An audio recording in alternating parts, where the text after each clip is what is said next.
bago tayo tuluyang sumabak sa ating istorya, gusto ko munang batiin ka at anyayahang mag-iwan ng munting komento. Taga saan ka? At anong oras mo ito pinapanood ngayon? Nakakatuwang malaman kung hanggang saan umaabot ang mga kwentong gaya nito, lalo na kung pare-pareho tayong naghahanap ng mga istoryang may kirot, pag-asa at hustisya. Si Seraphine Valmoria ay hindi lumaking mahina, pero lumaki siyang tahimik. At sa mundong sanay sa maingay, sa mapagpilit at sa palaban sa harap ng tao, ang katahimikan niya ay madalas na pagkakamalang kahinaan. 28 taong gulang na siya noon, may maomong mukha, simpleng kilos at matang tila laging may iniingat na pagod. Hindi siya yung tipo ng babaeng papasok sa isang silid at agad lilingunin ng lahat. Ngunit kapag nakilala mo siya ng masinsinan, maiintindihan mong may kakaibang tibay sa katahimikan niya. Tibay na pinanday ng hirap, sakripisyo at mga gabing walang ibang kakampi kundi sarili. Lumaki siya sa maliit na bayan ng San Isidro kasama ang inang si Lucinda at nakababatang kapatid na si Bastian. Maaga silang naulila sa ama. Isang driver ng delivery truck ang kanyang tatay na namatay sa aksidente habang pauwi galing trabaho. Simula noon, nag-iba ang takbo ng kanilang buhay. Ang ina niyang si Lucinda na dati masayahin at matatag ay unti-unting nanghina matapos ang ilang taon dahil sa stroke. At si Seraphine na noon ay bagong tapos pa lamang ng kolehiyo ay walang nagawa kundi akuin ang halos lahat. Anak, pasensya ka na. Minsang bulong ni Lucinda habang nanginginig ang kamay na inaabot ang baso ng tubig. Ngumiti lang si Seraphine at inayos ang kumot ng ina. Ma, ilang beses ko bang sasabihin sa'yo, wala kang dapat ihingi ng tawad, basta gumaling ka lang. Hindi totoo ang sinasabi niyang ayos lang ang lahat. Marami siyang iniwan. Hindi niya tinuloy ang pangarap niyang magmasteral. Tinanggap niya ang kung ano-anong trabaho. Office assistant, encoder, event coordinator, minsan tutor sa gabi para may pambili ng gamot ng ina at pambayad sa matrikula ni Bastian. Ngunit kahit kapos, may kakaibang disiplina si Seraphine sa sarili. Hindi siya pala reklamo, hindi rin siya marunong mang-abala. Kapag may problema, isinasara niya sa dibdib at saka ngingitiin ng mundo na parang wala lang. Gaka ka ate! Biro ng kapatid niyang si Bastian isang gabi habang pareho silang kumakain ng sardinas at itlog. Ikaw na nga nagpapaaral sa akin, ikaw pa naglalaba, ikaw pa nag-aalaga kay mama, tapos ngingiti ka pa rin. Anong gusto mo? Umiyak ako habang nagsasaing. Sagot niya habang pinipigilang tumawa. Pwede rin, para maawa naman ng universe sa atin. Hindi kailangan ng awa, kailangan natin ng tiyaga. Iyon si Seraphine. Hindi siya naniniwala sa milagro na walang kasamang pagsisikap. Sa paglipas ng panahon, nagkaroon siya ng pagkakataong magtrabaho sa Maynila bilang executive assistant sa isang consulting firm na konektado sa mga dayuhang negosyante. Mahirap ang naging simula niya roon. Mula sa probinsyang payapa, napadpad siya sa siyudad na bawat segundo ay may hinahabol. Pero doon mas luminaw ang talino niya. Mabilis siyang matuto, maingat sa detalye, at higit sa lahat, marunong makitungo sa iba't ibang klase ng tao. Kaya napansin siya ng isang banyagang negosyante na si Helena Vermont, isang babaeng kilala sa pagiging istrikto, matalas, at halos walang pinapalagpas na pagkakamali. Maraming empleyado ang takot kay Helena, pero hindi kay Seraphine. Hindi dahil matapang siya sa tradisyonal na paraan, kundi dahil wala siyang oras para matakot. Kailangan niyang kumita, kailangan niyang manatiling maayos, kailangan niyang magtagumpay. Minsan, nagkaproblema ang isang mahalagang proyekto ng kumpanya dahil sa maling financial projection na muntik ng ikasira ng isang malaking partnership. Halos nagkagulo sa opisina. Ang iba ay nagturuan, ang iba naman ay tahimik na naghugas kamay. Ngunit si Seraphine, sa kabila ng pagiging assistant lamang noon, ang nakapansin sa ugat ng problema. Maingat niyang inayos ang mga dokumento, inisa-isa ang discrepancies at nagbigay ng mungkahing solusyon na ikinagulat ng lahat. Tahimik niyang tinawag si Helena sa opisina niya kinabukasan. "You saw what my senior managers failed to see," sabi ni Helena sa malamig nitong Ingles. Ginawa ko lang po ang dapat gawin, mahinang sagot ni Serafin. Hindi ngumiti si Helena, pero tumanda ito. No, you did more than that. You protected a business that is not even yours. Mula noon, nagkaroon ng tiwala sa kanya ang negosyanteng Banyaga. Hindi man siya yumaman sa trabahong iyon, nagkaroon siya ng koneksyon, karanasan at pangalan sa likod ng mga taong marunong tumupad ng utang na loob.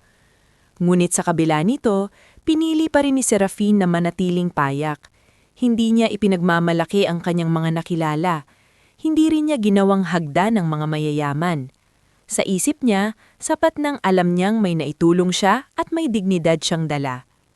Doon rin niya nakilala si Leandro Vergara. Hindi iyon sa isang romantikong eksenang parang pelikula. Hindi bumuhos ang petals, hindi tumugtog ang violin. Isang gabing maulan, habang pauwi si Serafin galing overtime at may bitbit na folder ng mga papeles, may sasakyang biglang huminto sa gilid ng kalsada. Bumaba ang isang lalaking halatang disoriented, galit, at tila may iniindang sakit sa noo.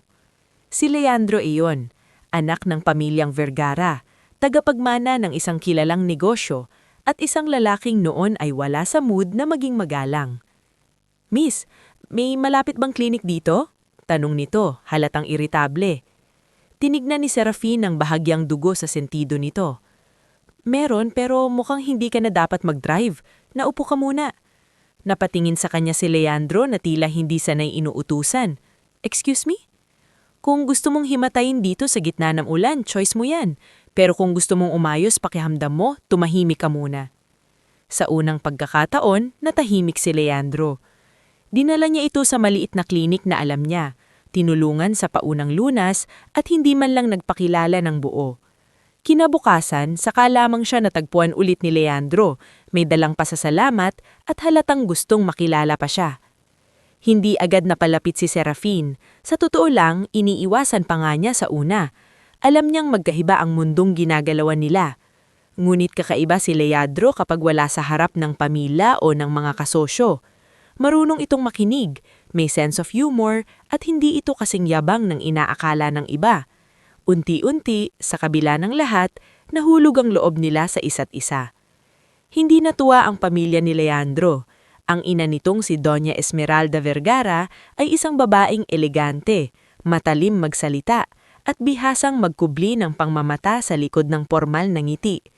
Sa unang pagkikita pa lamang nila ni Serafin, halata na ang pagtutol nito. "So, you're the girl," sabi ni Esmeralda habang nakaupo sa malaking sala ng kanilang mansyon, dahan-dahang hinahalo ang tsaa. "You look modest." Magalang nang ngumiti si Serafin. "Opo." "From where exactly?" "San Isidro po." "Ah, kaya pala." Maikli lang ang usapan pero sapat na para maramdaman ni Serafin ang lamig nito. Mas masahol pa si Felix Vergara, ang nakababatang kapatid ni Leandro. Mapanukso, palabiro sa masamang paraan at laging may nakahandang komentong nakakainsulto. Minsan, habang sabay-sabay silang kumakain, bigla nitong sinabing, "Kuya, sigurado ka bang hindi ka nabudol? Baka mamaya may hidden agenda yan." Tahimik na ibinaba ni Serafin noon ang kutsara niya. Hindi siya sumagot. Ngunit si Leandro, sa halip na sawayin ng buo ang kapatid ay tumawa lamang ng bahagya at sinabing, "Tigilan mo nga." Yun ang isa sa mga sugat na tumatak sa kanya. Hindi dahil sa sinabi ni Felix, kundi sa kakulangan ng lubos na pagtatanggol mula sa lalaking mahal niya. Sa mansyon, may ilan ding taong naging bahagi ng kanyang araw-araw na paghihika. Nariyan si Aling Odette, ang matandang kasambahay na tila second mother sa mga naaapi sa bahay.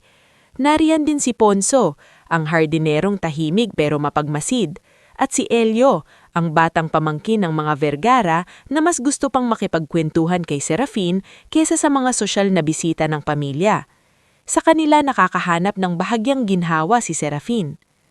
"Ma'am, wag niyo nang masyadong dibdibin si Donya. Ganyan talaga yun eh, akala mo laging may kaaway." "Hindi ko naman kayang baguhin siya. Gusto ko lang sana na kahit papaano matanggap niya ako." "Ang problema, Hiha, hindi ikaw ang kailangang baguhin. Ang mata niya ang kailangang mamulat." Ikinasal pa rin si Serafin at Leandro sa kabila ng pagtutol ng mga Vergara. Isang simpleng civil wedding lang iyon, malayo sa engranding kasal na pinangarap ni Esmeralda para sa anak. Ngunit kahit legal ng asawa si Serafin, hindi siya naging bahagi ng pamilya sa totoong diwa. Para sa ilan sa loob ng mansyon, bisita lang siya. Para sa iba, istorbo. At para kay Doña Esmeralda, isang kahihiyang kailangang ituwid, kontrolin o tuluyang paalisin. Sa mga sumunod na buwan, tiniis ni Serafin ang malamig na kainan sa hapag kapag late siyang nakababa. Ang mga komentong kunwari biro pero halatang patama. Ang mga bisitang palihim siyang sinusukat mula ulo hanggang paa. At ang mga pagkakataong ipinaparamdam sa kanya na kahit asawa siya ng panganay na Vergara ay hindi siya kailanman magiging tunay na karapat-dapat sa kanilang apelido. Ngunit sa kabila ng lahat, may pinangahawakan siya. Ang paniniwalang hindi habang buhay ay mananatili siyang nasa ilalim. Hindi pa niya alam kung paano at hindi pa dumarating ang oras, pero may tahimik na apoy sa loob niya na ayaw mamatay. At habang papalapit ang engrandeng anniversary party ni Doña Esmeralda, isang pagtitipong dadaluhan ng mga kilalang tao, negosyo, at mga pamilyang kasing yabang ng mga Vergara, unti-unting nabubuo ang isang gabing magpapayanig sa buhay ni Serafin. Hindi pa nangyayari ang pinakamasakit na paglapastangan, ngunit naroon na ang lahat ng ugat nito. Ang matagal na pangmamaliit, ang katahimikan ng mga taong dapat sana'y pumoprotekta sa kanya, at ang lihim na lakas ng babaeng ilang beses nang minaliit dahil lamang hindi siya maingay. Sa gabing iyon, hindi pa niya alam na ang lahat ng tiniis niya ay malapit ng sumabog.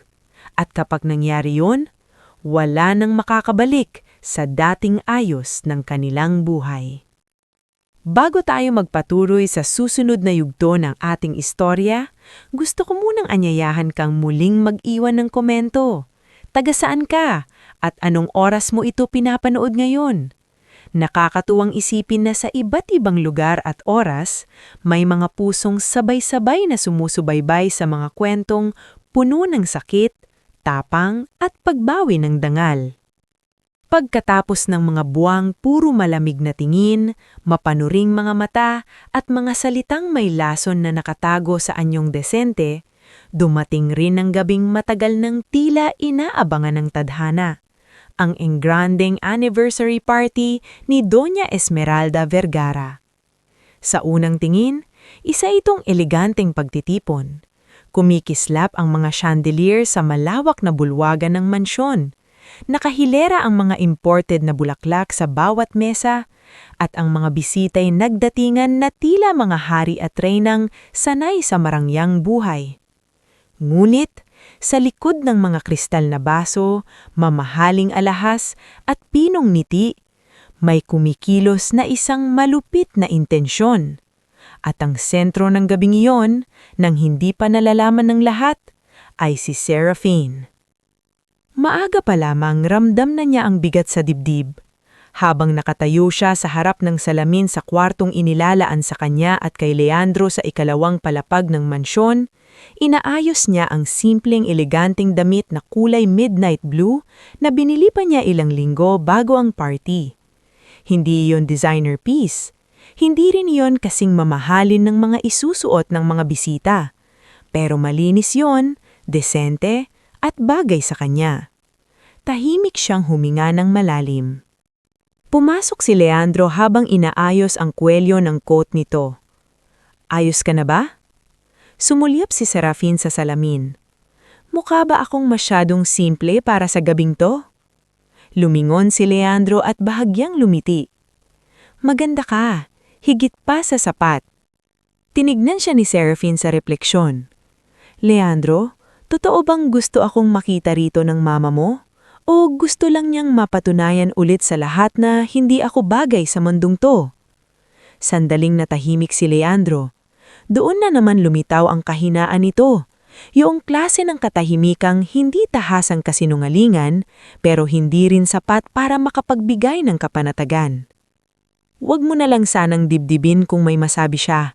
Isang gabi lang ito. Sa wakas ay sabi nito. Bahagyang napapikit si Seraphine. Ilang beses na niyang narinig ang bersyon ng linyang iyon. Huwag mo na lang pansinin. Hayaan mo na. Isang gabi lang. Isang hapunan lang. Isang komento lang. Ngunit ang totoo, ang mga sugat na paulit-ulit ay hindi gumagaan dahil lamang inuutusan kang huwag magdamdam. Isang gabi lang sa'yo. Pero sa'kin, bawat gabing ganito, may nadaragdag na bagay na hindi ko na makalimutan. Hindi sumagot si Leandro, at iyon ang mas masakit. Pagbaba nila sa bulwagan, halos sabay-sabay bumaling ang tingin ng mga tao kay Seraphine.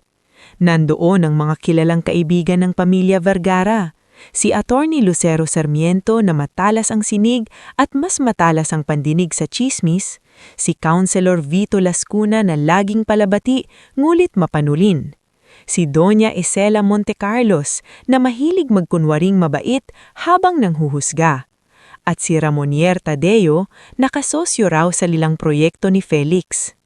Naroon din ang ilang pang kamag-anak na ngayon lang ulit nagpakita dahil may handaan. Mga pinsan, tiyahin, ninang at mga kilalang lumalapit lamang kapag may pakinabang o intriga.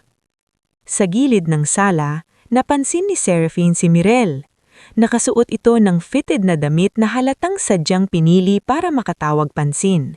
Nakatayo ito malapit kay Doña Esmeralda, nakangiti sa paraang tila may sikreto silang dalawa.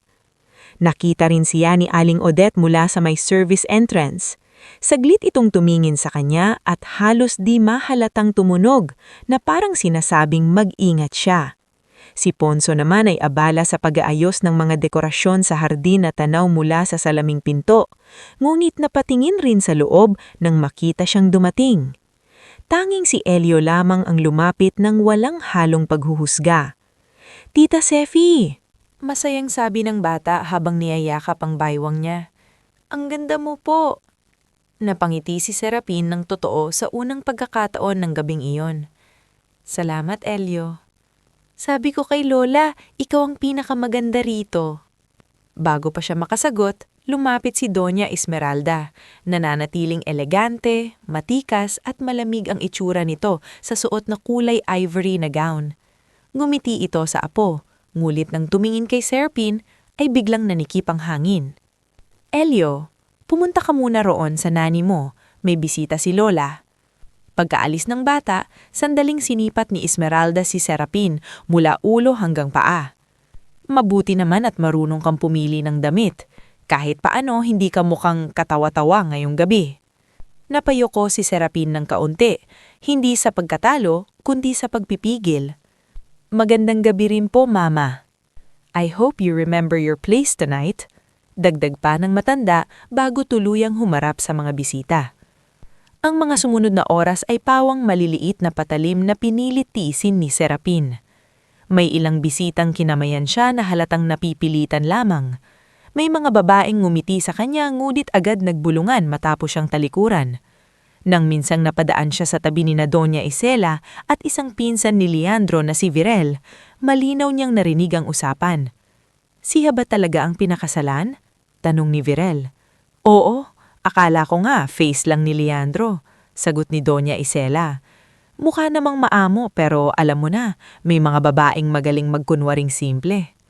Nagpatuloy lang si Seraphine sa paglalakad.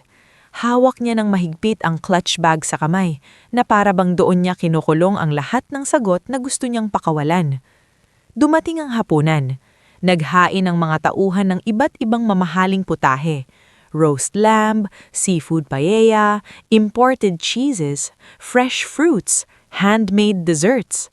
Sa mahabang mesa, nakaupo ang mga pangunahing bisita kasama ang pamilya. Si Seraphine ay inilagay sa bandang gitna, sapat na malapit sa sentro para mapansin, ngunit sapat ding malayo para hindi tratuhin tunay na kapantay. Sa unang ilang minuto, maayos pa ang lahat. May mahinang tugtugin mula sa string quartet. Si Councilor Vito ay nagsasalita tungkol sa nalalapit na proyekto sa lungsod. Si Felix naman ay panayang tawa sa mga biro ni Ramonier. Si Mirel, bagamat hindi pamilya, ay tila napakakomportable sa posisyong para bang may karapatan pa rin siyang manatili sa mesa ng mga Vergara. Paminsan-minsan nahuhuli ni Serapin ang titig nito kay Leandro, pamilyar, palihim at bastos sa harap ng isang asawa. Nang dumating ang hapunan, napansin ni Serapin na wala pang inilalapag sa kanyang harapan. Inakala muna niyang baka mahuli lamang ang kasambahay. Ngunit makalipas ang ilang segundo, nakita niyang lumapit mismo si Doña Esmeralda sa head server at may ibinulong. Tumando ang tauhan at dali-daling umalis papuntang kusina. Nagkatinginan sina Aling Odette at isa pang katulong sa may gilid. May kung anong kaba sa mga mata nila. Makalipas ang ilang sandali, bumalik ang server na may dalang isang maliit na mangkok. Hindi iyon katulad ng pagkain ng iba. Walang karne, walang ayos. Isa lamang iyong pinaghalong pinakuloang dahon, damo at tila mga halamang basta kinuha sa hardin.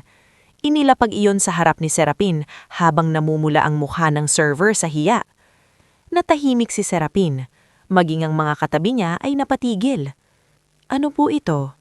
tanong niya, hindi malakas ngunit sapat para marinig sa paligid. Ngumiti si Doña Esmeralda. Hindi iyon iting may kabaitan. Iyon yung uri ng ngiting na nananakit bago pa man bumuka ang bibig. "Bagay sa'yo yan," sabi nito, sapat na malakas para marinig ng mesa. "Mahilig ka namang magpakumbaba, di ba? O baka mas bagay sa iyong ganyan kesa sa totoong pagkain." May ilang napailing, may ilang napatawa ng mahina, ngunit hindi pa roon nagtapos ang matanda. Bigla nitong hinila ng bahagya ang mangkok palapit kay Serapin at saka malakas na binitawan ang salitang yayanig sa buong gabi. "Nararapat sa iyo yan, mukha kang kabayo." Parang naputol ang tunog sa buong bulwagan. Kahit ang mga musiko sa may dulo ay tila napatigil sa galaw. Ilang segundo ng mabigat na katahimikan ang sumunod bago tuluyang narinig ang ilang pigil na halakhak mula sa dulong bahagi ng mesa. Si Felix ang unang napangisi. Si Ramonier ay napayuko ngunit halatang natatawa. Si Mirel ay nagkunwaring nagulat pero ang kislap ng mga mata nito ay hindi na itago. Maging sina Doña Isela at Virel ay nagpalitan ng tingin na may halong aliw at pagtataha. Napatingin si Serapin kay Leandro. Inaasahan niyang tatayo ito. Inaasahan niyang sasawayin nito ang ina sa harap ng lahat. Inaasahan niyang gagawin ito ng bagay na hindi naman dapat hinihingi pa ng isang asawa. Ngulit si Leandro ay nanatiling nakaupo, halatang nabigla, namutla at tila hindi makapili sa pagitan ng ina at ng kahihiyang nasa harap nito. "Ma'am!" Iyon lang ang mahina nitong nasabi. Iyon lang. At doon may nabasag sa loob ni Serafin. Hindi siya umiyak, hindi siya nagwala, hindi rin siya sumigaw kahit kaya niya.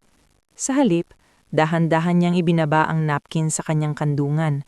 Tumingin siya sa mangkok, tumingin sa mga taong nakamasid, tumingin kay Esmeralda na tila umaasang dudurog siya sa hiya. Pagkatapos, napakabagal ngunit napakatatag niyang inabot ang kanyang cellphone mula sa clutch bag. "Anong ginagawa mo?" matigas na tanong ni Felix. Hindi siya sumagot. Pinindot niya ang isang numerong matagal na niyang hindi tinatawagan. Tahimik ang buong bulwagan habang umuugong ang bawat ring sa speaker. Parang bawat tunog ay humahati sa hangin.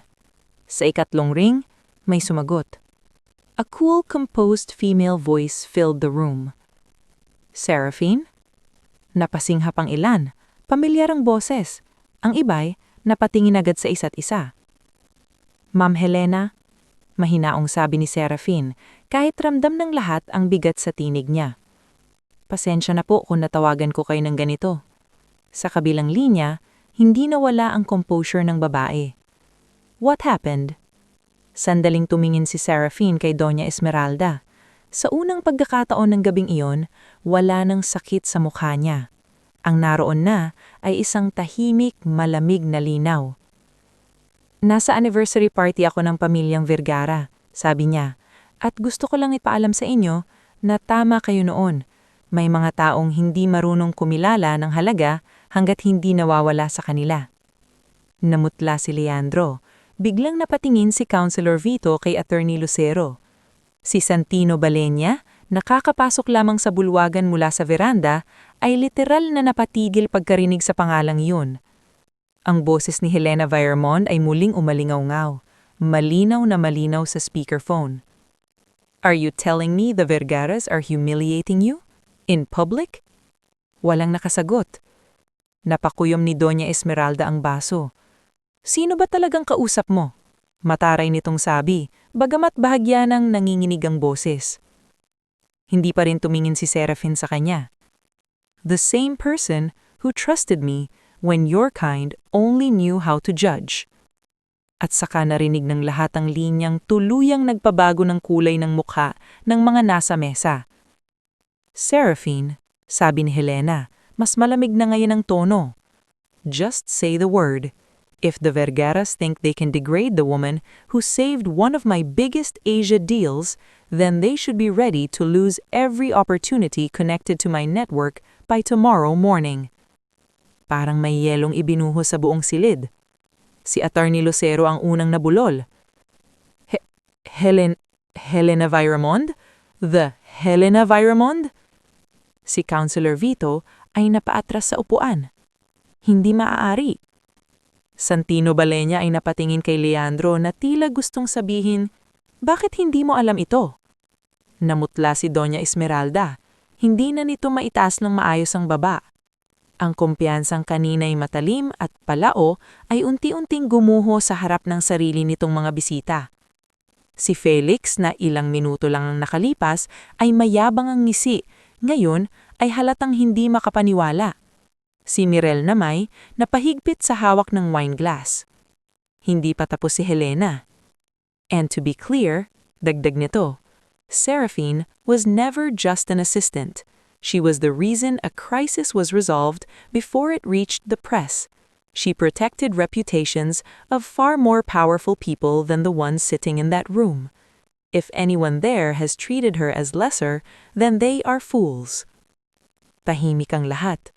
At sa kauna-unahang pagkakataon simula nang tumapak siya sa pamilyang iyon, hindi si Serafin ang pinakamababa sa bulwagan. Siya ang pinakatinututukan, siya ang pinakapinikikinggan, at ang mga taong kanina lamang ay nagpakasaya sa panghuhusga, ay ngayon ay halos hindi makatinin ng diretso sa kanya. Dahan-dahan niyang ibinaba ang cellphone mula sa tenga, ngulit hindi pa niya pinuputol ang tawag. Maraming salamat po, Ma'am Helena.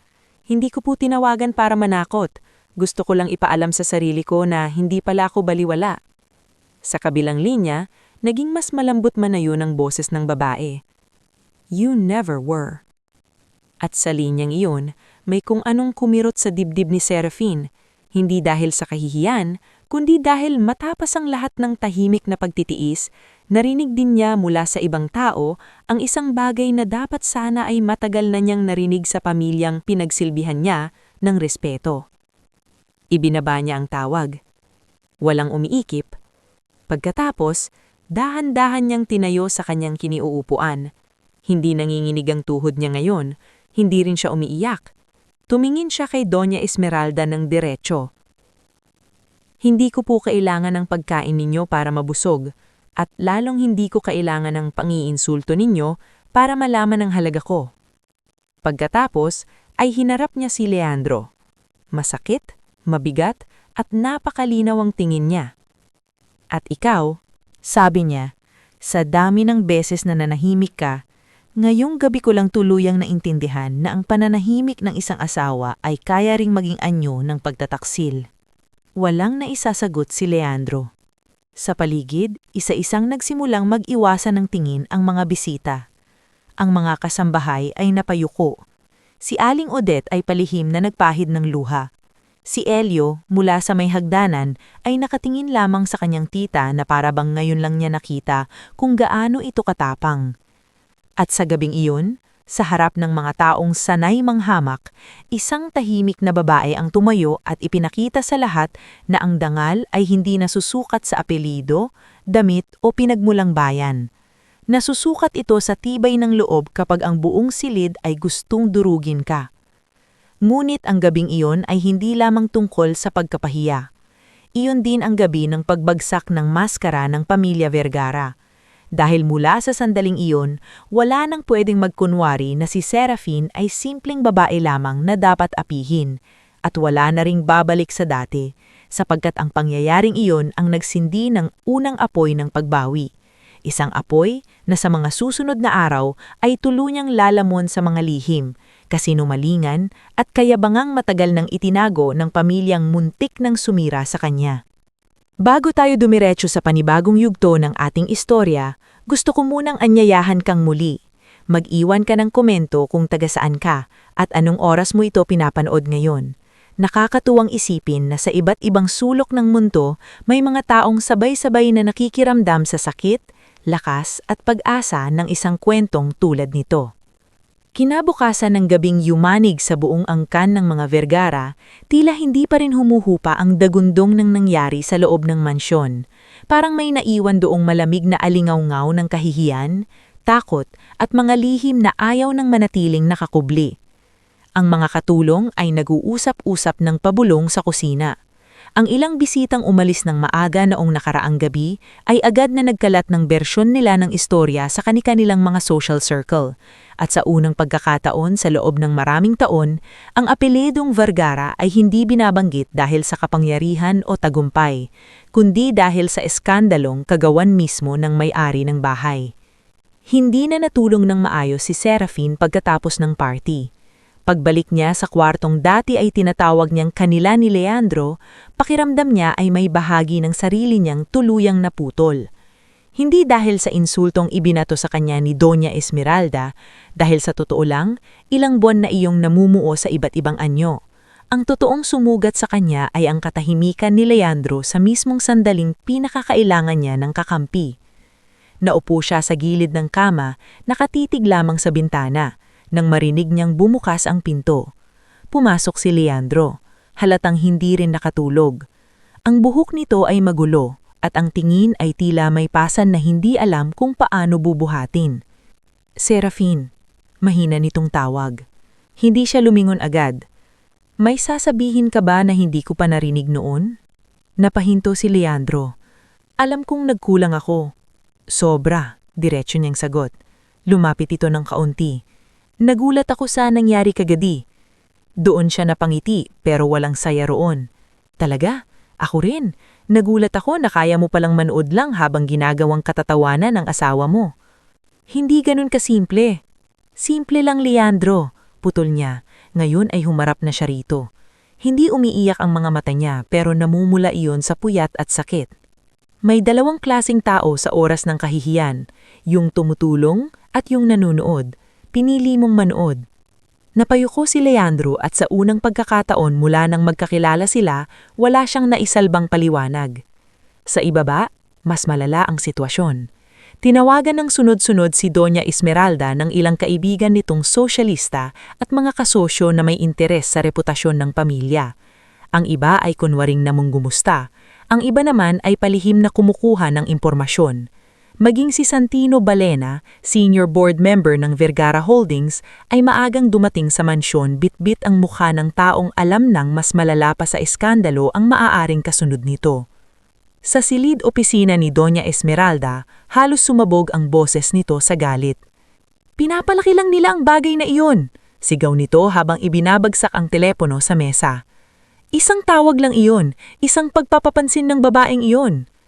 Tahimik na nakatayo si Felix sa gilid, pero halata ang nerbyo sa paggalaw ng panga nito. Ma, hindi simpleng tawag iyon, kahit ako alam kung sino si Helena Viremont. Kung kumalat na may koneksyon si Seraphine sa kanya, mahihirapan tayong magpaliwanag. Then explain, matalas na balik ni Esmeralda.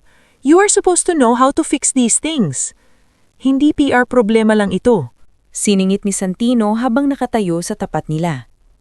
May official meeting sana tayo next week sa Viramont Global para sa expansion proposal sa Southeast Logistics Corridor. Kaninang 7:00 pa lang ng umaga, nakatanggap na ako ng mensahe na suspended muna ang usapan. Natahimik ang silid. Mabagal na napalingon si Doña Esmeralda kay Santino. Suspended? Temporarily frozen, sagot nito. At hindi lang iyon. 2 sa local investors ang humingi ng clarification tungkol sa nangyari kagabi. May isang video na raw kasing umiikot sa private circles. Namuti ang mukha ni Esmeralda. May video? Oo, sagot ni Santino. At kung hindi natin aayusin ito, hindi lang ito magiging social embarrassment, magiging business threat ito. Samantala, sa kabilang dulo ng mansion, tahimik na nag-iimpake si Serafin ng ilang gamit. Hindi marami. Ilang damit, ilang dokumento, ang laptop niyang halos siya lang ang gumagamit, at ang mga gamot ng ina niyang nakasanayan niyang laging may extra stock. Nasa pintuan si Aling Odette, may mga matang basang-basa. Hiha, sigurado ka bang aalis ka? Tanong ng matanda. Huminga ng magalim si Serafin. Kailangan ko pong umalis kahit pansamantala. Hindi ako makakapag-isip ng maayos dito. Paano kung pigilan ka ni Sir Leandro? Mahinang ngumiti si Serafin, ngunit pagod iyon. Kung talagang gusto niya akong pigilan, dapat kagabi pa niya ginawa. Hindi na nakapagsalita si Aling Odette. Lumapit na lamang ito at tinulungan siyang isara ang bag. Sa may hagdanan, nakatayo si Ponso. Tila alangan kung lalapit o hindi. Nang mapansin siya ni Serafin, nag-abot ito ng maliit na supot. Ma'am, mahinang sabi ng hardinero, nagbalot po ako ng konting pagkain, baka hindi kayo makakain ng maayos sa biyahe. Napatingin siya rito at bahagyang napatawa sa gitna ng bigat ng lahat. Salamat, Ponso. Pasensya na po sa nangyari kagabi. Narinig po namin lahat sa kusina. Wala lang kaming magawa. May magagawa kayo, sagot niya ng malumanay. Huwag niyong isipin na normal ang ganon. Kahit hindi niyo ako maipagtanggol noon, tandaan niyong mali iyon. Tumanggo si Ponso at sa mga mata nitong sanay sa tahimik na trabaho, may kung anong hiya at respeto na mas malinaw kaysa sa lahat ng magagarabong papuring narinig ni Serafin sa mansyon. Bago siya tuluyang makalabas, nadatnan siya ni Leandro sa foyer. Mabilis itong bumaba ng hagdanan, tila hinahabol ang sandaling alam nitong matagal nang papalayo. Aalis ka talaga? Tanong nito. Huwag mo nang gawing drama ang dapat noon mo pa iningatan, sagot ni Serafin habang buhat ang bag. Hindi kita pinapaalis. Hinding-hindi mo rin ako tunay na ipinaglaban. Napakorap si Leandro. Tila tinamaan sa puntong pilit nitong iniiwasan. Give me a chance to make this right. Hindi ko alam kung kaya mo pa, sagot niya. At sa ngayon, ang kailangan kong ayusin ay ang sarili ko. Hindi ikaw, hindi ang mama mo, hindi ang apelido ninyo. Dumaan ang ilang segundo ng mabigat na katahimikan bago siya tuluyang lumampas dito at lumabas ng mansyon. Hindi siya lumingon dahil alam niyang kung lilingon pa siya, baka maalala niya ang babaeng pinilit magtiis sa bahay na iyon sa pag-asang darating din ng respeto. Ngulit ang babaeng lumabas ng gate ng araw na iyon ay hindi na ang parehong Serafin na unang pumasok doon nang may pag-asang matatanggap balang araw. Tinuluyan muna niya ang maliit na apartment unit ni Aling Odette sa isang lumang compound sa Stamesa. Hindi iyon maluwang, wala ring karangyaan, ngunit tahimik iyon. Walang matalim na tingin, walang paghusga, walang mangkok ng dahon na ilalapag sa harap mo para lang ipaalalang mababa ka sa paningin nila. Sa maliit na espasyong iyon, saka lang muling nakahinga ng buo si Serafin. Pagdating ng gabi, dumating si Bastian galing sa pinapasukan nitong school internship. Pagkakita pa lang sa atin niya, agad nitong napansin ng lungkot sa mukha nito. Ate, anong nangyari? Tanong nito habang ibinababa ang backpack. Umupo si Serafin sa lumang sofa. Napagod lang ako. Tignan mo nga ako, sabi ni Bastian. Hindi yan simpleng pagod. Matagal siyang nanahimik bago tuluyang nagsalita. Hindi niya ikinuwento ang lahat sa kapatid sa mga nakaraang buwan dahil ayaw niya itong mabigatan. Pero ngayong wala na siyang dahilan para itago pa ang sakit, dahan-dahan niyang ilahad ang bawat pangmamaliit, bawat patawang may lason, bawat pagtitimpi, at ang nangyari noong gabing ipinahiya siya sa harap ng mga bisita. Habang nakikinig si Bastian, unti-unting nanginginig ang panga nito sa galit. Ginawa nila yun sa'yo? Sa harap ng maraming tao? Tumanggo si Serafin. At hinayaan lang ni Leandro? Iyon ang tanong na pinakamabigat sagutin, ngunit tumanggo ulit siya. Napamura si Bastian sa mahinang boses bago napaupo sa harap niya. Ate, matagal kitang gustong sabihan. Hindi porket tahimik ka, kailangan mong tanggapin lahat. Hindi porket mahal mo, pwede ka nang saktan sa pamamagitan ng pananahimik. Napangiti si Serafin ng pagod. Alam ko. Hindi, sabi ni Bastian. Ngayon mo palang talaga tinatanggap. Tama ang kapatid niya. Sa mga sumunod na araw, hindi siya nagkulong sa pagdurusa. Umiyak siya, oo. Natahimik, oo. Pero hindi siya nanatiling nakaupo habang gumuho ang mundo niya. Sa halip, unti-unti niyang inayos ang mga papel na matagal nang nasa laptop niya. Mga dating proposal drafts, restructuring plans, cost-saving templates, community business models, at mga notes mula pa sa panahong nagtatrabaho siya sa consulting industry. Sa kanyang muling pagtingin sa sariling kakayahan, doon niya naalala na bago pa siya naging asawa ng isang Vergara, isa na siyang babaeng may sariling isip, sariling husay, at sariling pangalan. Dumating din si Thalia, ang kapitbahay nilang nurse na matagal ng kaibigan ng pamilya. May dalang lugaw at bitamina para kay Lucinda. Kasama rin nitong dumalaw si Orsen Mijares, dating office mate ni Serafin na ngayon ay freelance accountant. Pagkakita pa lang ni Orsen sa nakabukas na laptop at nakalatag na file sa mesa, natawa ito ng mahina. Ayan na, sabi nito. Ibang Serafin na to. Ibig sabihin, hindi na lang siya umiiyak, nag-iisip na siya. Wala akong balak maghigante, sabi ni Serafin habang inaayos ang ilang dokumento. Mas gusto ko yan, sagot ni Orsen, kasi mas delikado ka kapag hindi ka naghihigante, kapag nagtatagumpay ka. Napangiti si Thalia. At saka, praktikal tayo. Maraming maliliit na negosyo ngayon ang lubog. Kung may alam kang paraan para ayusin ang sistema nila, bakit hindi natin subukan? Doon nagsimulang mabuo ang isang ideya. Hindi engranding pangarap agad, hindi malaking kumpanya, kundi isang maliit na consultancy service na tutulong sa mga naluluging family businesses na muling makatayo. Mga tindahang may utang, mga supplier na bagsak ang bookkeeping, mga negosyong malang sistema pero may potensyal. Gamit ang talino ni Serafin, financial discipline ni Orsen, at community links ni Thalia, may tsansa silang makagawa ng bago. Habang sa kabila nito ay tuloy ang pagguho sa mansyon ng mga Vergara. Sa ikatlong araw matapos ang party, nagkaroon ng closed-door meeting sa boardroom ng Vergara Holdings. Nandoon si Leandro, Santino at ilang senior officers. Si Felix ay tila balisang-balisa at si Esmeralda ay hindi imbitado, nguit pilit na dumalaw. Lumabas sa audit review na may ilang financial discrepancies sa dalawang project accounts, mga numero na matagal nang nababaliwala dahil natatabunan ng malalaking transaksyon.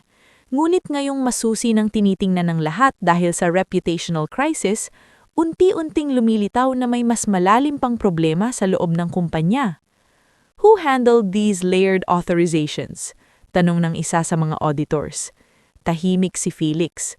Felix, malamig na sabi ni Leandro, sumagot ka. Ikinuyom nito ang kamay. Minor adjustments lang yan, temporary shifts. Temporary shifts? Singit ni Santino. Millions ang halaga nito. Sa mga oras na iyon, unti-unti ring namumulat si Leandro sa masakit na katotohanang hindi lamang niya pinabayaang masaktan si Serafin, pinabayaang mabulok ang sarili niyang pamilya sa ilalim ng ilusyon ng kontrol at status. At sa gitna ng lahat ng iyon, lumalaki ang distansyang iniwan ni Serafin. Distansyang hindi na basta-bastang matatakpan ng pagsisisi. Ngunit habang ang apelidong Vergara ay nagsisimulang mabutasan mula sa loob, si Serafin naman ay nagsisimulang tumayo sa sarili niyang paa. Hindi pa man ganap, hindi pa madali. Ngunit sa unang pagkakataon matapos ang habang panahon, ang umaga niya ay hindi na umiikot sa takot kung sino ang manlalait sa kanya. Umiikot na iyon sa tanong kung ano ang kaya niyang buuin mula sa pagkawasak. At doon nagsimula ang tunay niyang pagbangon. Hindi bilang asawa ng isang mayaman, kundi bilang babaeng minsang dinurog, ngunit hindi tuluyang nabuwag.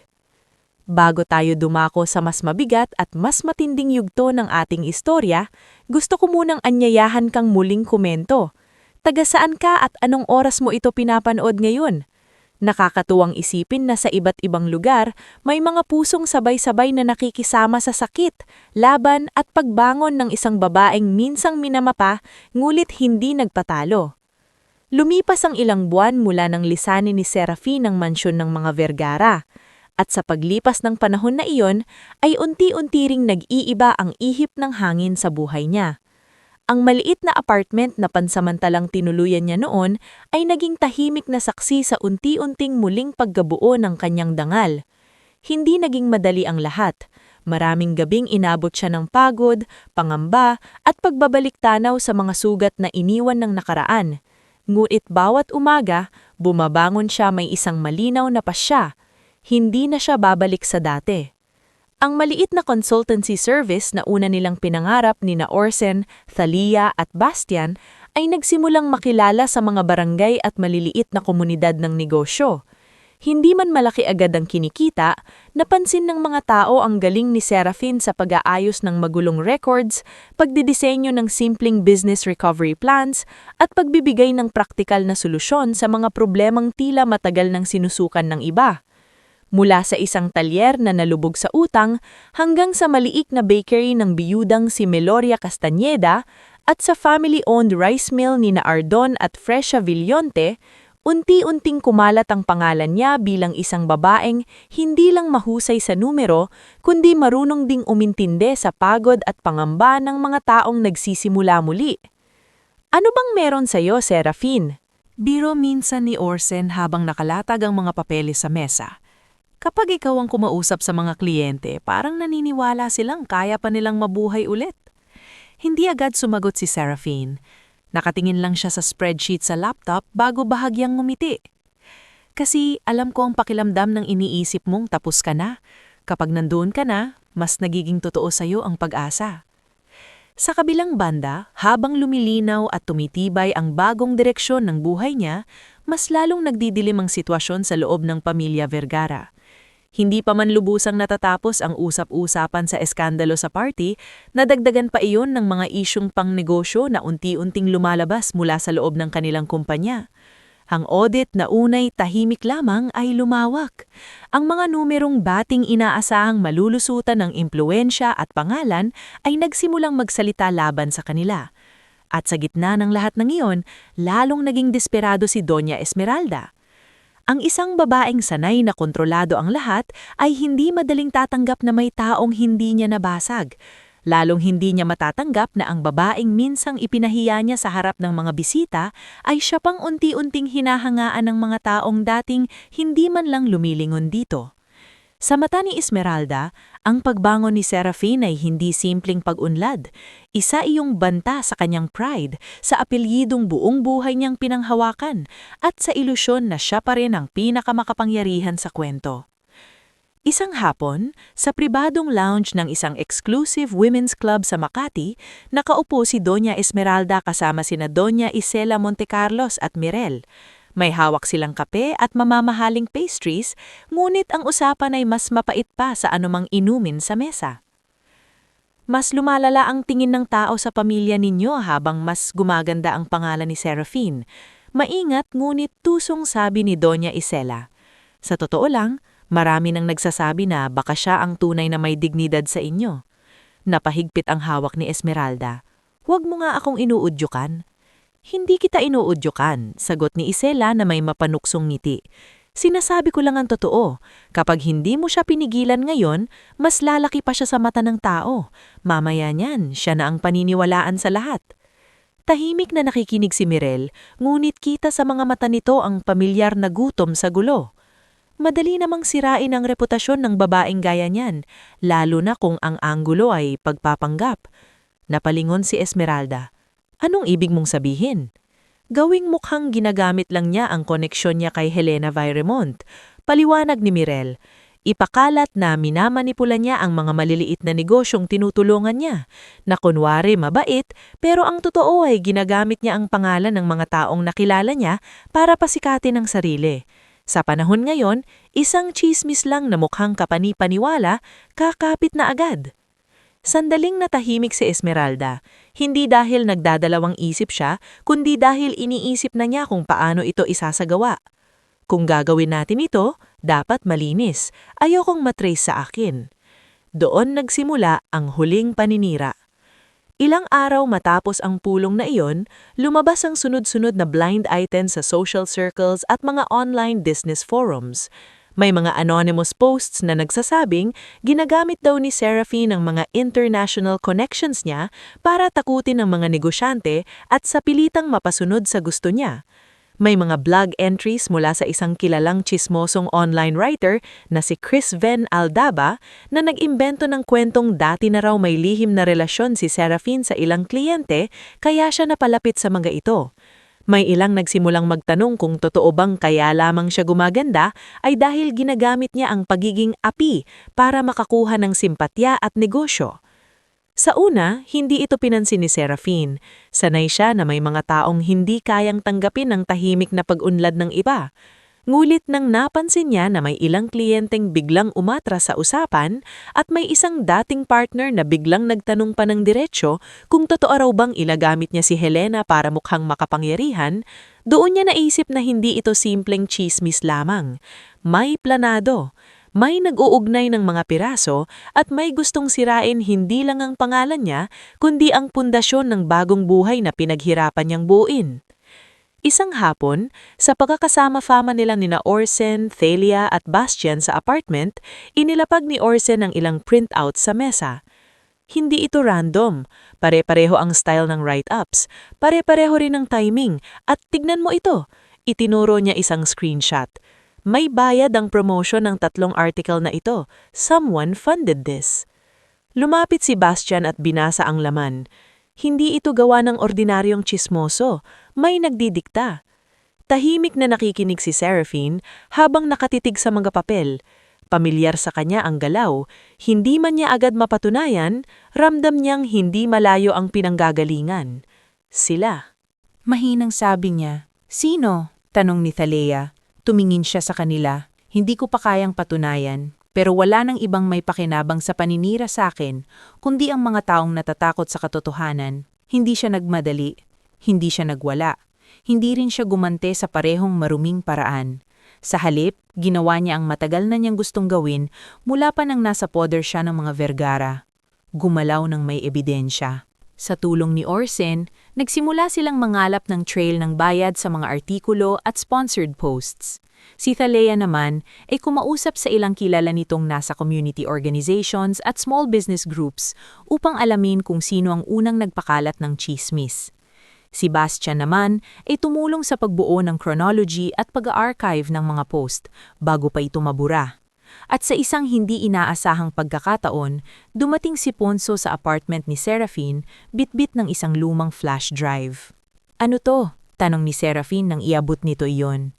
Napakamot sa ulo si Ponso. "May nakita po ako sa lumang CCTV storage room sa mansion.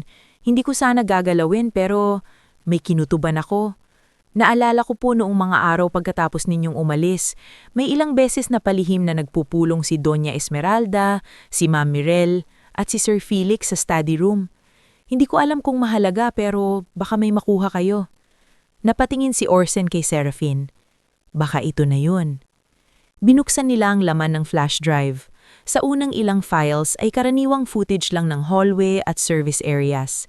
Ngunit nang makita nila ang isang video mula sa study room na bahagyang may audio, napatigil silang lahat. Malinaw roon si Doña Esmeralda, nakaupo sa sofa habang kausap sina Felix at Mirel. Hindi man buo ang bawat salita, sapat ang mga narinig para mabuo ang larawan. "Kailangan mauna tayo sa kwento," sabi ni Mirel sa video. "Kapag siyang pinaniwalaan ng mga tao, tayong lalabas na masama," dagdag ni Felix. At ang boses ni Esmeralda, malamig at matigas. "Then ruin her first." Tahimik ang buong apartment matapos mapanood iyon. Si Thalia ang unang nagsalita. "Grabe!" Napaupo si Bastian, naninginig ang panga sa galit. "Ate, huwag mo nang patawarin ang mga yan kailanman." Ngunit hindi pa roon nagtatapos ang laman ng flash drive. Sa sumunod na clips, lumitaw rin ang ilang usapan tungkol sa mga financial authorizations, mga perang inililihis sa ilang project budgets, at isang pangalan na paulit-ulit binabanggit ni Felix, Ramonier Tadeo. Doon nila napagtanto na hindi lamang paninira ang tinatakpan ng pamilya Vergara, may mas malalim pang kabulukan sa loob. Sa kabilang banda, lumala rin ang sitwasyon ni Doña Esmeralda habang nagpapatuloy ang audit at dumarami ang chismis tungkol sa kumpanya. Nagsimula itong makaranas ng matinding pananakit ng dibdib at mataas na blood pressure. Ngunit dahil sa pride, ayaw nitong magpatingin ng maayos. Ayaw din nitong amining, unti-unti nang lumulusot sa mga daliri niya ang control. Isang umaga, habang nasa boardroom ito kasama sina Santino, Leandro at ilang senior officers para sa isang crisis meeting, bigla itong natigilan sa gitna ng pagsasalita. Nanlabo ang paningin nito, kumapit sa mesa, at bago pa man makalapit ang iba, bumagsak ito sa sahig. Nagkagulo ang buong silid. "Call an ambulance!" sigaw ni Santino. Napatayo si Leandro at agad na lumuhod sa tabi ng ina. Mom, can you hear me?" Mabilis na dinala si Esmeralda sa ospital. Doon, sa gitna ng panik at takot, napagtanto ni Leandro kung gaano kalalim ang naging pagkasira ng kanilang pamilya. Nandoon si Felix, pero halatang mas iniisip ang posibleng kahihinatnamang audit kesa sa kalagayan ng ina. Si Mirel naman ay hindi man lang sumipot. At sa pagitan ng mga tawag, forms at doktor, isang pangalan ang paulit-ulit na pumasok sa isip ni Leandro: Serafin. Dahil sa kabila ng lahat, alam niyang kung may isang taong kayang manatiling tao sa gitna ng gulo, iyon ang babaeng pinabayaan niyang masaktan. Hindi siya nagkamali. Nang nalaman ni Serafin mula kay Aling Odette ang nangyari kay Doña Esmeralda, hindi siya nagdiwang. Hindi rin siya sinabing linyang, "Karma na yan." Sa halip, tumayo siya sa mesa, kunin ang bag niya, at tumingin kina Orsen at Thalea. "Pupunta ako sa ospital," sabi niya. Napakunot ang nolo ni Bastian. "Talaga? Pagkatapos ng lahat?" "Oo," sabi niya. "Hindi dahil deserve niya ang malasakit ko, kundi dahil ayaw kong maging katulad nila." Pagdating niya sa ospital, nadatnan niya si Leandro sa labas ng ICU. Mukhang ilang araw nang hindi nakakatulog kahit ilang oras pa lamang ang lumipas. Nang makita siya nito, may halong gulat at hiya sa mukha. "Dumating ka," mahinang sabi nito. Tumingin si Serafin sa salamin ng ICU kung saan bahagyang tanaw ang matandang babae na dati tila hindi matitinag ng kahit ano. Ngayon ay maputla ito, nakakabit sa mga monitors at wala ang matalim na tindig na nakasanayan ng lahat. "Kamusto siya?" Tanong ni Serafin. "Stable," sabi ng doktor, pero kailangan ng obserbasyon. Napalunok si Leandro. "Hindi ko akalaing pupunta ka."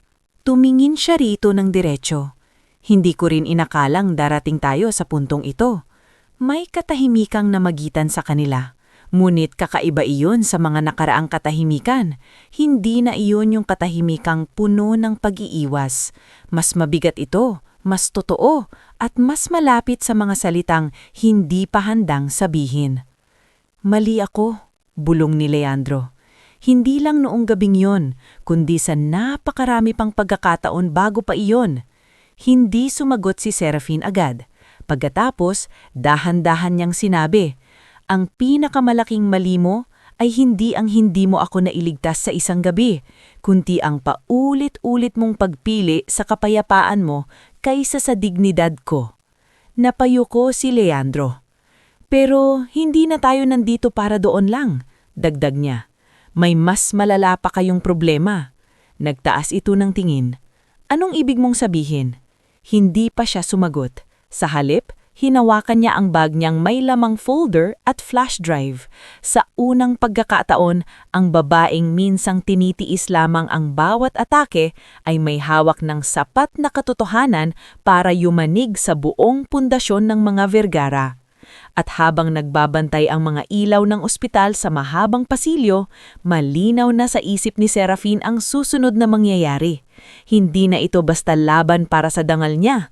Ito na ang sandaling ilalantad ang mga lihim na matagal nang itinago sa likod ng kanilang apelido. mga pandarayang sumisira sa kumpanya, mga kasinungalingang gumiba sa mga relasyon, at ang paninirang hindi lamang tumutok sa kanya, kundi sa katotohanang ayaw tanggapin ng pamilyang minsang nanghamak sa kanya. Sa mga susunod na araw, hindi na sapat ang mga bulong, mga tsismis at mga palusot dahil kapag ang katotohanan ay hawak na ng taong matagal ninyong minaliit, hindi na ito basta kinatatakutan. Ito ay tuluyang sumisira sa mga pader na inakala ninyong habang buhay ng matibay. Bago tayo tumuloy sa huling yugto ng ating istorya, gusto ko munang anyayahan kang muling mag-iwan ng komento. Taga saan ka at anong oras mo ito pinapanood ngayon? Nakakatuwang isipin na sa iba't ibang sulok ng mundo, may mga pusong sabay-sabay na sumasabay sa sakit, tapang at pagbangon ng isang kwentong tulad nito. At ngayon, sabay din nating masasaksihan ang wakas na pinaghirapan ng ating biba. Pagkatapos ng gabing iyon sa ospital, walang sinayang na oras si Serafin. Hindi na siya bumalik sa dating gawin na mananahimik muna para pag-isipan ng damdamin ng lahat. Matagal na niyang ginawa iyon at sapat na. Ang pagkakataong nasa harap niya ngayon ay hindi na lamang para sa sariling dignidad. Ito ay para sa katotohanan na matagal nang sinakal sa loob ng pamilyang Vergara.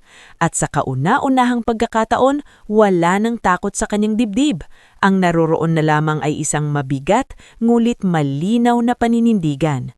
Kinabukasan, dumating si Serafin sa head office ng Vergara Holdings, bit-bit ang isang maayos na folder at ang flash drive na ibinigay ni Ponso. Hindi siya pumasok roon bilang api, hindi bilang asawang nagsusumamo, at lalong hindi bilang babaeng gusto lang pakinggan. Pumasok siya roon bilang taong may hawak ng katotohanan. Sa conference room sa ika-16 na palapag, naroon sina Leandro, Santino Balenya, Attorney Lucero Sarmiento, ilang board members at 2 external auditors. Sa kabilang dulo naman ay naroon si Felix, halatang hindi mapakali, at si Ramonier Tadeo na pinatawag upang sumagot sa ilang questionable na transactions. Pagpasok pa lang ni Serafin, bumigat na ang pakiramdam ng silid, hindi dahil sa sigaw o drama, kundi dahil sa presensya niya na dati nilang minaliit, ngulit ngayon ay hindi na nilang kayang basta maliitin muli. Bakit siya nandito? Agad na tanong ni Felix, iritado. Hindi siya pinansin ni Serafin. Sa halip, inilapag niya ang folder sa mesa at tumingin kay Santino. Humingi kayo ng malinaw na paliwanag sa mga financial discrepancies at sa reputational attacks na nakakaapekto sa kumpanya. Nasa akin ang ilan sa mga sagot. Nagkatinginan ang mga tao sa loob ng silid. Umayos ng upo si Santino. Proceed! Maingat niyang ilatag ni Serafin ang mga printouts ng sponsored online articles, ang records ng bayad sa blog promotions, ang screenshot chronology na inayos ni Bastian at Orsen, at ang partial fund trails na ikinabit sa ilang accounts na konektado kay Ramonier. Pagkatapos, isinaksak niya ang flash drive sa screen console at pinatugtog ang footage mula sa study room ng mansion. Tahimik na umalinggawang sa conference room ang boses ni Mirele, Felix at Doña Esmeralda. Kailangan mauna tayo sa kwento. Kapag siya ang paniniwalaan ng mga tao, tayo ang lalabas na masama. Then ruin her first. Sa ikalawang clip, narinig ang mga usapan tungkol sa temporary shifts, sa project buffers at si Ramonier. Sa paraang hindi na maipagkakaila bilang inosenteng palitan ng salita lamang, habang tumatakbo ang video, unti-unting namumutla si Felix. Si Ramonier naman ay paulit-ulit na nagpupunas ng noo. Si Leandro ay tila hindi na makatingin ng maayos sa kapatid. Ito ang dahilan kung bakit hindi lamang reputasyon ng kumpanya ang nasira. Mahinahong sabi ni Serafin nang matapos ang footage. Ito rin ang dahilan kung bakit may mga kliyenteng umatras, may mga investors na nagduda, at may mga taong sinadyang siraan para lang maprotektahan ang mga totoong gumagawa ng mali. Fabricated yan, biglang sabat ni Felix. Edited. Hindi ako tanga para magsalita ng ganyan sa CCTV. Si Attorney Lucero ang sumagot. Unfortunately for you, pwede itong ipa-forensic verify. Tumahimik si Felix. Tumayo ang isa sa auditors at kinuha ang ilang papeles. Based on these linked authorizations, there are enough grounds to expand the investigation to internal fraud and reputational sabotage. Napatingin si Ramunier kay Felix, pagkatapos ay napamura ng mahina. Sabi ko sa'yo, ayusin mo. Tumahimik ka, sigaw ni Felix. Doon tuluyang sumabog ang kontrolado sanang eksena. Nagbanggayan ng dalawa. Lumabas sa bibig ni Ramunier na si Felix ang nag-utos na ipadaan sa kanya ang ilang ililihis na pondo para hindi madaling masundan sa core accounts. Lumabas ding ginamit ang ilan sa perang iyon para ayusin ang media angles, kasama na ang paninira kay Serafin. Sa ilang minuto ng takot at pagkakabukingan, tuluyang nahubaran ng pagkukunwari ang mga tao sa loob ng silid. Get him out!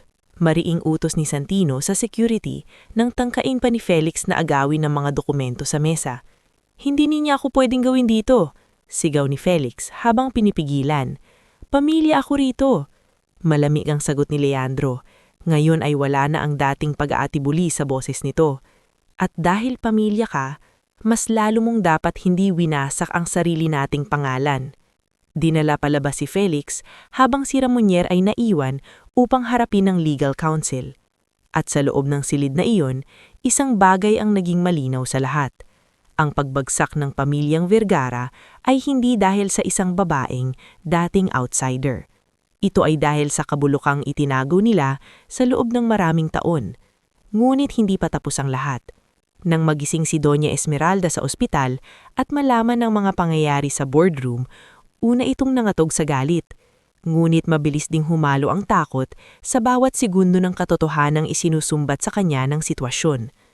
Wala si Mirel, hindi sumipot ang ilang socialite kaibigan niya.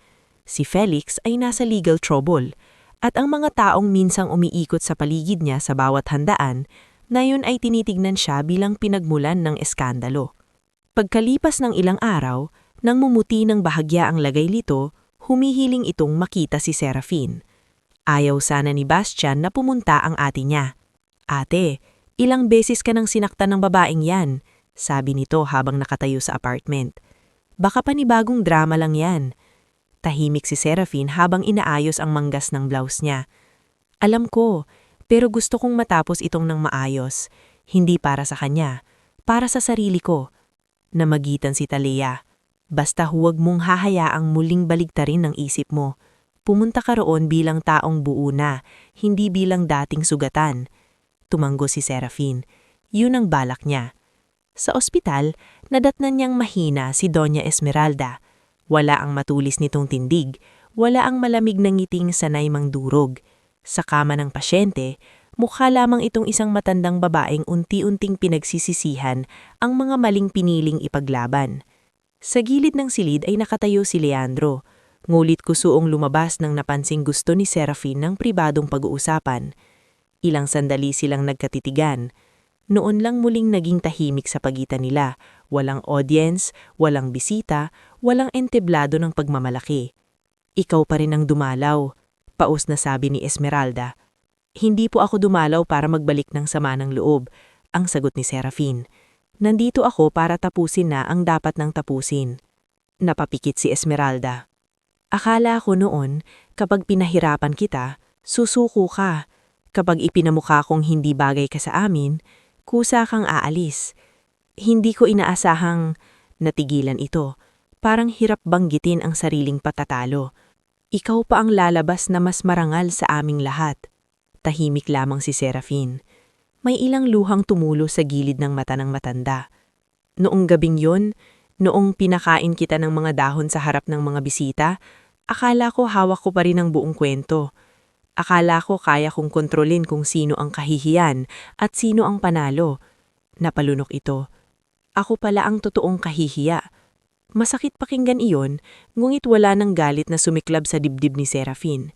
Sa halip, may pagod, may paglaya, at may hatig na lungkot para sa isang babaeng sinira ng sarili niyang kapalaluan ang bahay na akala niyang ipinagtatanggol niya. Hindi ko makakalimutan ang ginawa ninyo sa akin. Mahinahong sabi ni Serafin. At hindi ko rin ipagkukunwari na basta na lang nabura iyon dahil humihingi kayo ng tawad. Tumanggo si Esmeralda. Nanginginig ang labi. Hindi ko hinihiling nakalimutan mo, pero pinapatawad ko kayo, dagdag niya. Napatingin ng matanda, tila hindi agad makapaniwala. Hindi dahil deserve ninyo, sabi pa ni Serafin, kundi dahil ayokong dalhin habang buhay ang bigat ng galit na kayo rin ang may gawa. Doon tuluyang napahagulhol si Doña Esmeralda. At sa unang pagkakataon, hindi na niya inisip kung elegante pa ba ang kanyang itsura, kung mataas pa rin ba ang kanyang dignidad sa mata ng ima. Wala na iyong silbi roon. Ang natira na lamang ay isang ina, isang biyenan, at isang babaeng huli na ang lahat bago natutong tumingin sa tao bilang tao. Pagkalipas ng mga buwang iyon, tuluyang naharap si Felix sa mga kasong may kaugnayan sa fraud at misappropriation. Si Ramonier naman ay napilitang makipag-cooperate sa investigasyon para mapababa ang sariling pananagutan. Si Mirel, nang mawalan ng kapit sa pamilya, ay unti-unting nawala sa esena ng mga social gathering na minsan ay kinabibiliban niya. Ang mga dating alyado ni Doña Esmeralda ay nagsipaglayuan.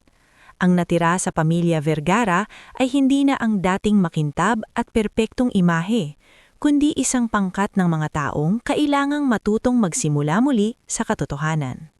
Samantala, si Serafin ay lalo pang umangat, ngunit hindi sa paraang maingay. Sa tulong ni Orsen, Thalea, Bastian, at ng ilang bagong nakilalang katuwang tulad ni Eudora Fiel at Mayor Celestino Ravara, lumago ang kanyang consultancy at naging mas malawak na social enterprise. Binigyan niya ito ng bagong pangalan, SVD Horizons. Hindi lamang ito tumutulong sa naluluging maliliit na negosyo, tumutulong din itong magbigay ng training at livelihood sa mga kababaihang galing sa mapang-abusong tahanan at sa mga pamilyang gustong magsimula muli. Mula sa maliit na mesa sa apartment, naging opisina ito. Mula sa ilang folders, naging organisasyon ito. At mula sa babaeng minsang pinilit ipakitang walang halaga, naging babae siyang kinokonsulta, iginagalang at pinaghuhugutan ng lakas ng iba. Gumaling ng bahagya si Lucinda at naging mas maaliwalas ang mukha nito habang nakikita ang pag-unlad ng anak. Si Bastian ay natanggap bilang full-time teacher at proud na proud sa atin niyang dati niyang pinapagalitan kapag sobra ang pagtitiis. Si Aling Odette ay binigyan ni Serafin ng maayos na tirahan. Si Ponso naman ay natulungan niyang mapag-aral ang anak sa agribusiness course. Si Elio naman sa pagdaan ng mga taon ay lumaking dala ang alaala ng isang tita na hindi sumigaw para maging matapang. Naging matapang siya kahit tahimik. At si Leandro? Hindi naging madali ang landas para sa kanya. Hindi sapat ang pagsisisi. Hindi sapat ang paghingi ng tawad. Kailangan niyang harapin araw-araw ang katotohanang noong mga sandaling dapat sana'y naging asawa siya ni Serafin sa tunay na diwa, pinili niyang maging anak ng isang makapangyarihang ina at kapatid ng isang lalaking mapansira. Ngunit hindi siya tumigil doon. Umalis siya sa lumang sistema ng negosyo ng kanilang pamilya at nagsimulang ituwid ang mga naiwan niyang kapabayaan. Hindi siya agad muling pinasok ni Serafin sa buhay nito ng lubusan, ngunit hindi rin niya tuluyang isinara ang pinto. Sa halip, hinayaan niyang panahon, pagkilos at pagbabago ang magsalita para rito. Lumipas ng 2 taon. Sa isang maaraw na umaga sa San Isidro, ginanap ang blessing ng bagong Community Training Center ng SVD Horizons. Isang gusaling simple ngunit maaliwalas, may maliit na office sa unahan, training room sa loob at multi-purpose hall sa likod. Katabi nito ay ang bagong bahay ni Lucinda at Serafin, hindi mansyon pero matibay, tahimik at sariling pag-aari. Nandoon ang mga taong naging bahagi ng kanyang pagbangon. Si Bastian na abula sa pag-aayos ng mga upuan, si Thalea na may dalang pagkain para sa mga bisita, si Orsen na panay ang biro habang chine-check ang registry, si Aling Odette na umiiyak na naman sa tuwa, at si Ponso na nakangiti habang tinitignan ang maayos na hardin sa harapan. Dumating din si Leandro, nakasuot ng simple, walang ere, may dalang ilang kagamitan para sa training center na personal niyang ipinadala bilang donasyon. Kasama niyang dumating si Doña Esmeralda, Mas mapayapa ang mukha, mabagal ang kilos, at wala na ang dating yabang sa bawat hakbang. Tahimik lamang itong lumapit kay Seraphine. "Maganda ang bahay mo," sabi nito. "Salamat po," sagot ni Seraphine. "At maganda rin ang buhay na binuo mo," dagdag pa ng matanda. "Mas maganda kaysa sa lahat ng inakala kong kayang ibigay ng pangalan namin." Hindi na kailangan ng mas mahabang usapan. Sapat na ang katahimikang hindi na manakit. Nang matapos ang blessing at unti-unting nagsasalo-salo ang mga tao, napatayo si Seraphine sa harap ng training center at minasda ng mga mukha sa paligid. Mga taong tumulong sa kanya, mga taong minsang nasaktan siya, at mga bagong taong sa kanya na humuhugot ng pag-asa. Napangiti siya, hindi bilang babae ng sinuman, hindi bilang manugang na kailangang patunayan ng sarili, kundi bilang Seraphine Valmoria, isang babaeng minsang pinakain ng dahon para ipahiya, ngunit hindi hinayaang doon matapos ang kanyang kwento. Lumapit si Lucinda at hinawakan ang kamay niya. "Anak," mahina nitong sabi, "ang ganda ng naging bunga ng lahat ng tiniis mo." Tumingin si Seraphine sa ina. "Hindi po dahil sa tiniis ko, ma, kundi dahil sa araw na pinili kong tumigil sa pagtitiis." At iyon ang tunay na wakas ng kanyang kwento. Hindi siya bumalik sa dating buhay para magmukhang panalo. Hindi rin niya kinailangang duruin ng iba para maibalik ang nawala sa kanya. Sa halip, binuo niya ang sarili niyang pangalan, sarili niyang tahanan, at sarili niyang mundo. Isang mundong walang lugar para sa panghahamak, ngunit may sapat na espasyo para sa pagkatuto, pagbabago, at pangalawang simula. Mula sa gabing ipinahiya siya sa harap ng maraming tao, dumating siya sa umaga na siya naman ang pinapalakpakan. Hindi dahil naghiganti siya, kundi dahil pinatunayan niyang ang babaeng may dangal ay hindi kayang patahimikin ng panlalait, ng yaman o ng apelidong ginagamit na sandata laban sa kanya.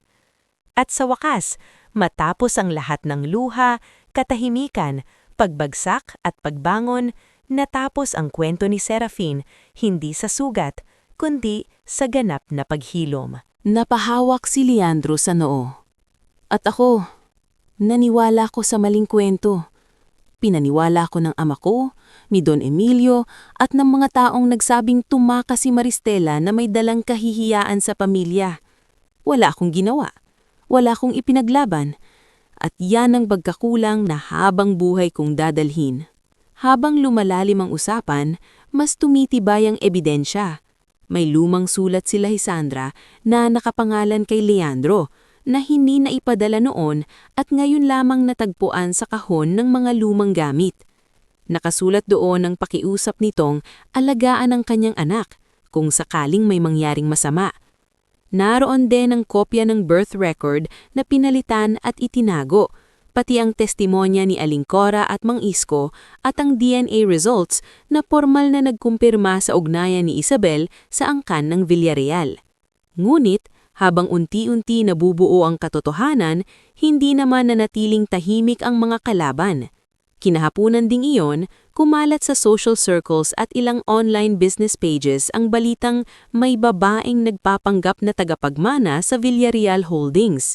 May kalaki pang mga peking dokumento at edited na litrato na waring nagpapakitang matagal ng planado ni Isabel na makapasok sa pamilya. Nang makita iyon ni Celine, agad niyang dinala ang balita kay Leandro. "Sir, galing ito sa source na konektado sa Zafras," sabi niya. Naitikom ni Leandro ang panga. "Ihanda ang board meeting bukas. Lahat ng direktor dapat naroon. Isama mo rin si Don Emilio, si Briggs at si Patricia. Tapos na ang pagtatago." Kinabukasan, sa boardroom ng Villarreal Holdings, nagtipo ng mga direktor, legal team at ilang pangunahing executive. Naroon si Briggs Velasco, mukhang kumpiyansa, ngulit halatang may tensyon sa panga.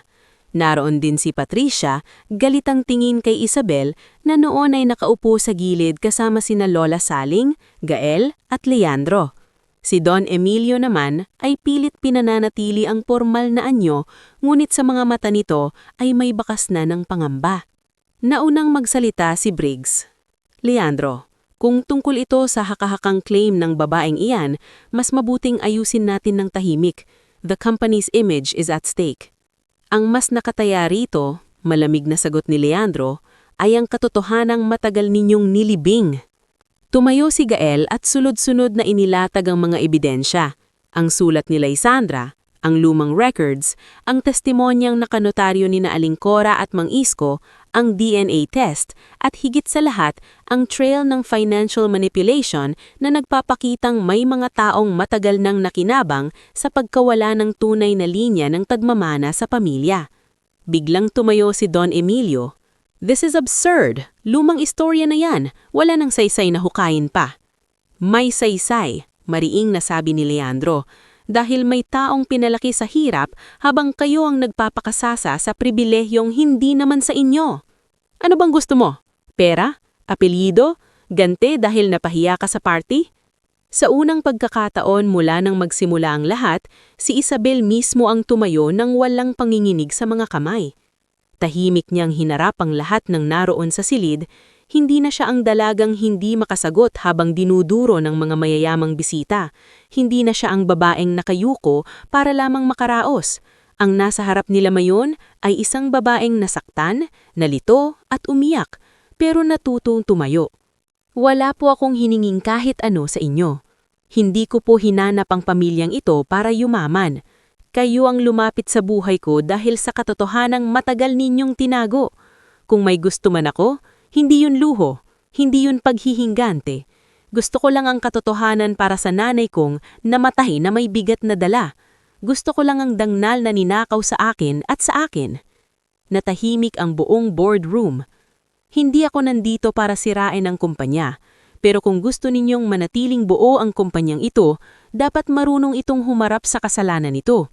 Ang mga tao sa kalsada ay hindi laruan. Ang mga empleyadong maliit ang sweldo ay hindi dapat tinitingnan na parang walang halaga. Ang mga vendor, helpers, at extra staff tulad ko ay tao rin. Kung magkakaroon man ako ng bahagi sa pangalang ito, hindi ko yun gagamitin para manapak. Gagamitin ko iyon para itama ang mali." Walang nakapagsalita agad. Ilan direktor pa ang nagbaba ng tingin, tila nahiya sa mga nakaraang panahong hindi nila pinansin ang maraming pang-aabuso sa ilalim ng kanilang sistema. Sa huli, sa bigat ng ebidensya at sa pag-amin ng ilang dating tauhan ng Zafra Group, tuluyang nabasag ang depensa ni na Briggs at Don Emilio. Lumabas ang mga transaksyong may pandaraya. Napatunayang may mga pondo silang inilihis sa ilang subsidiary projects kapalit ng pabor at pananahimik noon. Si Patricia, na buong akalay tiyak na ang pagiging ginang ng Villarreal, ay tuluyang nawalan ng puwang sa buhay ni Leandro. Hindi man siya kulungin sa araw ding iyon, nawala sa kanya ang impluwensya, tiwala at prestihyong matagal niyang ipinagyayabang.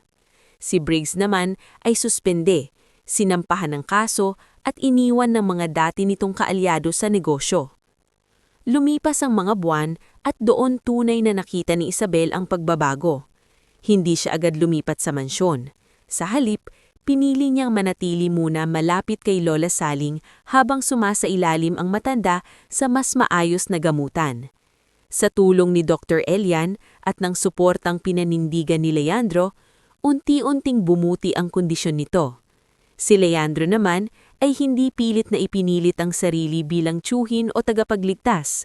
Sa halip, sinimulan niya ang mahirap ngunit totoong proseso ng paghingi ng tawad, hindi lang sa salita, kundi sa gawa. Isinama niya si Isabel sa pagbuo ng bagong social enterprise arm ng Villarreal Holdings, isang programang tutulong sa mga street vendors, maliliit na tindera at sidewalk workers na magkaroon ng legal na pwesto, puhunan at training. Sina Tasing, Lira May, Bemboy at Poldo ay kabilang sa mga unang natulungan. Si Maureen ay ginawang head ng community events at livelihood outreach. Si Kuya Nestor ay inilipat sa mas maayos na posisyon sa hospitality arm ng kumpanya. Si Celine, na sa unay tahimik lamang na saksi, ay naging isa sa pinakamalapit na katuwang ni Isabel sa paghubog ng mga proyektong para sa mga taong dati katulad niya. Tuwing may okasyon, suot pa rin ni Isabel ang lumang kwintas, ngulit hindi na iyon mabigat sa kanyang pakiramdam gaya noon. Hindi na rin iyon palaisipan lamang. Isa na itong paalala ng sakripisyo ni Maristela, ng pag-ibig ni Lysandra sa anak na hindi niya naalagaan ng matagal at ng mahabang paglalakbay mula sa bangketa hanggang sa katotohanang karapat-dapat pala siyang makita at marinig. Isang hapon, habang nakaupo sila ni Leandro sa hardin ng mansyon na minsang naging lugar ng kanyang pinakamalaking kahihiyan, tahimik na nagsalita ang lalaki. "Hindi ko mababawi ang lahat ng nawala sa'yo." Tumingin si Isabel sa kanya at bahagyang ngumiti. "Hindi na po iyon ang mahalaga ngayon. Ang mahalaga, hindi na po tayo nabubuhay sa kasinungalingan." Napayuko si Leandro, saka tumanggo. "Salamat sa pagbibigay sa akin ng pagkakataong maitama ang kahit bahagi man lang ng mali." Sa loob ng mansyon, maririnig ang mahinang tawanan ni Lola Saling kasama sina Maureen at Lira May na dumalaw ng araw na iyon. Sa malayo, dumating si Bemboy dala ang mga dokumento para sa bago nilang pwesto sa Community Market Hub. Sa unang pagkakataon matapos ang maraming taon, pakiramdam ni Isabel ay hindi na siya iniihip ng hangin ng tadhana kung saan-saan. Siya na mismo ang marunong pumili kung saan siya tatayo. At sa huling pagsilip niya sa kwintas na minsang naging dahilan ng kanyang pagluha at panghamak ng iba, alam niyang natapos na rin sa wakas ang mahabang ikot ng lihim, sakit at paghihintay. Mula sa pagiging dalagang nagtitinda sa daan na dinuro ng mga yayamang bisita, naging babae siyang iginalang hindi dahil sa apelyido o dugo, kundi dahil sa tibay ng puso, dangal at kabutihang hindi nasira ng hirap. Sa wakas, hindi na siya lamang si Isabel na anak ng kahirapan.